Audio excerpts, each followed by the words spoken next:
चैत्र नवरात्र का तीसरा दिन आज है। मां चंद्रघंटा की आज तीसरे दिन पूजा अर्चना की जा रही है। सुबह से ही मंदिरों में भक्त पहुंचे हुए हैं। भक्तों का सैलाब मंदिरों में उमड़ा हुआ है। माता की जयकारों से गूंज रहे हैं मंदिर।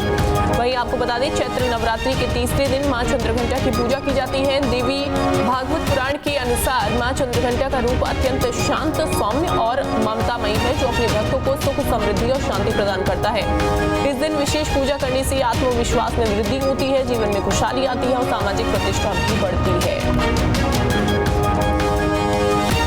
महेश चांडक हमारे साथ एक बार फिर से जुड़ गए हैं। महेश, अब फिलहाल कितनी भक्तों की संख्या में इजाफा फिलहाल मंदिर में हो गया है, और इसके अलावा क्या भजन कीर्तन, चूंकि हम ये 9 दिन देखते हैं कि लगातार मंदिरों में या घरों में भजन कीर्तनों का आयोजन जो है वो किया जाता है, तो वहां पर जो भक्त मौजूद है मैं चाहूंगी उनसे भी बातचीत आप करिएगा और जरा जानने की कोशिश करिएगा कि ये चैत्र नवरात्रि किस तरीके से भक्त माता को खुश करने में लगे हैं।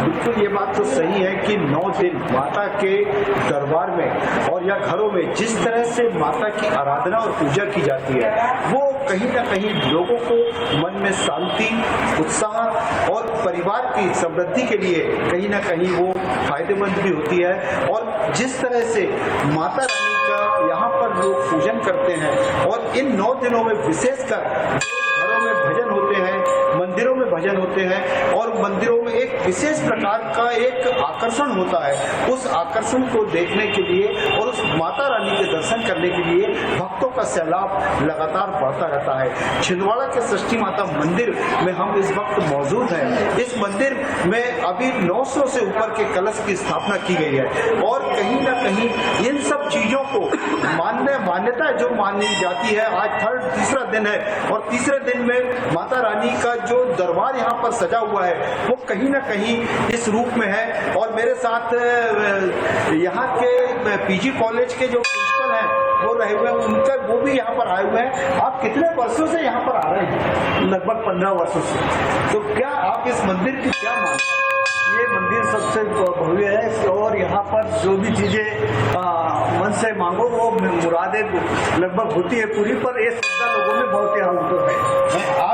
आपका परिवार और आप ये इस मंदिर से जो आप जिस तरह से जुड़े हैं, क्या कभी ऐसी कोई इंसिडेंट या घटना हुई है जिसको लेकर के आप इस मंदिर से जुड़े हैं?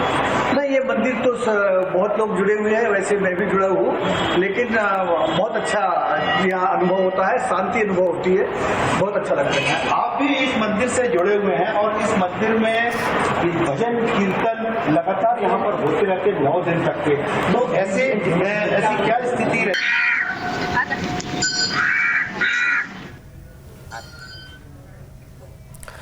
तो देखिए, सुबह से ही मंदिरों में भक्त जो है वो पहुंचे हुए हैं और साथ ही मंदिरों में पूजा करने के साथ ही अपने घरों में भी लोग माता को खुश करने में लगे हुए हैं। जोगेश्वर नाग हमारे साथ जुड़े हैं। जोगेश्वर, कौन से मंदिर में आप मौजूद हैं माता के, और इस मंदिर की क्या मान्यताएं हैं? जी देखिए, मैं इस वक्त बस्तर की आराध्य देवी माँ दंतेश्वरी के मंदिर में खड़ा हूँ और यहाँ लगातार श्रद्धालु जो है आ रहे हैं और सुबह से जो है श्रद्धालुओं की आना जाना लगी है। मान्यता यह है कि यहाँ पे चैत्र नवरात्र के प्रथम दिन से ही जो लोग यहाँ पे पहुँच रहे हैं, उनकी मनोकामना हमने लगातार देखा है। उन्होंने पहले कई ऐसे आस्था रख के आए हैं जो देश विदेश से यहाँ पहुँचते हैं। किसी ने कुछ अलग मामले में किया है, तो किसी ने कुछ अलग मामला है, उसमें उन्होंने यहाँ पे माँ से जो है आशीर्वाद लिया था। उन्हें जो है उनकी जो वरदान पूरा होने के बाद जो है वो यहाँ लगातार लौटाने के लिए वो पहुँच रहे हैं। जी बिल्कुल। और इसके अलावा अगर हम बात करें मंदिर की क्या मान्यताएं हैं, कितना पुराना ये मंदिर है, यहाँ पर कहाँ से भक्त जो है वो पहुँचते हैं?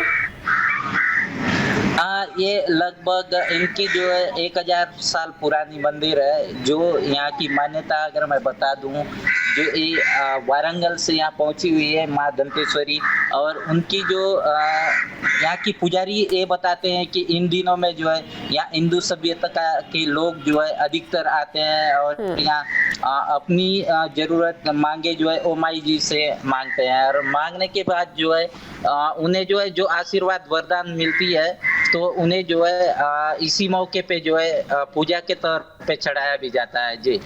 ठीक है, लौटती हूँ मैं आपके पास। महेश, आपके पीछे मैं देख रही हूँ कुछ लोग खड़े हुए हैं, मैं चाहूंगी उनसे बातचीत आप करिएगा, जानने की कोशिश करिएगा कि इन 9 दिनों में क्या अलग इस बार वो कर रहे हैं।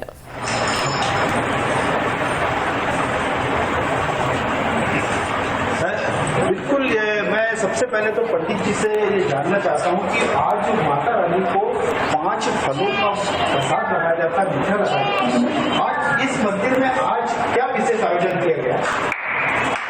आज माता रानी दरबार में आरती की जाएगी शाम को, और 8 प्रकार का भोग लगा। आप भी इस मंदिर से जुड़ी हुई हैं, आप थोड़ा सा आगे से जुड़े, तो काफी वर्षों से ऐसा लगता है इस मंदिर से जुड़ी है। क्या मंदिर की विशेषता है? सबसे पहले सभी नवरात्रि का हार्दिक शुभकामनाएं, और माता जी बहुत भक्तों की कृपा करती है, सबकी सुनती है, सबकी याद रखती है, सबकी मुरादें पूरी करती है। आप भी काफी समय से जुड़ी हैं माता जी, ये बताएं कि आप कितने वर्षों से यहाँ पर आ रही हैं, और आपके भक्ति भाव को देख करके ऐसा लगता है कि काफी माता रानी का आशीर्वाद आपको मिला। बहुत आशीर्वाद है माता रानी। बिल्कुल, और यह आशीर्वाद देखिए माता रानी अपने सभी भक्तों पर बनाकर रखती हैं, और खास तौर पर जो भक्त माता को 9 दिन पूजते हैं, उनकी 9 दिन आराधना करते हैं, माँ उनसे जल्दी प्रसन्न हो जाती हैं। हालांकि भक्त अलग अलग जतन करते हुए भी 9 दिनों में नजर आते हैं। जोगेश्वर भी हमारे साथ बने हो। जोगेश्वर, एक बार फिर से मैं आपके पास आना चाहूंगी, माँ को खुश करने के लिए भक्त और किस तरीके से जतन करते हुए नजर आते हैं इन 9 दिनों में? कहते हैं कि चैत्र नवरात्रि का जो महत्व होता है वो बहुत ज्यादा होता है, और इस दौरान अलग अलग कार्यक्रम रखे जाते हैं, भजन कीर्तनों का आयोजन जो महिलाएं हैं वो अपने घरों में करती हैं। जी, मैं बता दूं, बस्तर की सबसे बड़ी आराध्य देवी माँ दंतेश्वरी है। यहाँ पे लोग जो है हर दिन अलग अलग पूजा पाठ करते हैं, भजन कीर्तन होती है, और यहाँ की जो माताएं बहनें हैं वो भी अलग अलग दिनों जो है आते हैं, यहाँ भंडारा भी होती है, और देश विदेश के लोग जो है यहाँ पहुँचते रहते हैं। हमारे साथ एक श्रद्धालु भी है, उनसे भी बात करते हैं कि वो किस मनोकामना के लिए यहाँ पहुँचे हुए हैं। जी, क्या नाम है आपका? अभिषेक। कहाँ से आए हैं? रायपुर छत्तीसगढ़ से। आपकी क्या कामना है जो यहाँ पे आए हुए हैं? बहुत सुना था माता का दरबार में यहाँ आने की, तो बहुत इच्छा थी, पर जो बुलावा आज आया है मेरे को, मतलब माता के द्वारा यहाँ पे मेरे को दर्शन करने को सौभाग्य मिला। कहीं ना कहीं ये मेरी आस्था है जिससे मैं यहाँ पे पहुँचा हूँ, और जो मेरी मनोकामना है उसको लेके आया था कि माता के चरणों में जो भी है आप ही सब कुछ हो करके, क्योंकि मैं तो सुना ही था कि शक्तिपीठों में से सबसे हमारी जो वहाँ पे है ना माँ दंतेश्वरी, मैंने उनका ध्यान करके आशीर्वाद देने के लिए माता के पास पहुँचा हूँ, जिसके वजह से मुझको दर्शन करने का जी देखिए, ये रायपुर से आए हुए हैं, इनका भी अलग मान्यता है। इनकी भी इच्छा थी कि जो माता के समक्ष इन्होंने मांग रखी थी, उनका जो है ये आशीर्वाद के रूप में पूरा हुआ है, और ये जो है प्रसाद लेके अभी मंदिर पे ही आए हुए हैं। जी बिल्कुल, बहुत शुक्रिया आपका जुड़ने के लिए। महेश, आप जुड़े, आपका भी बहुत शुक्रिया।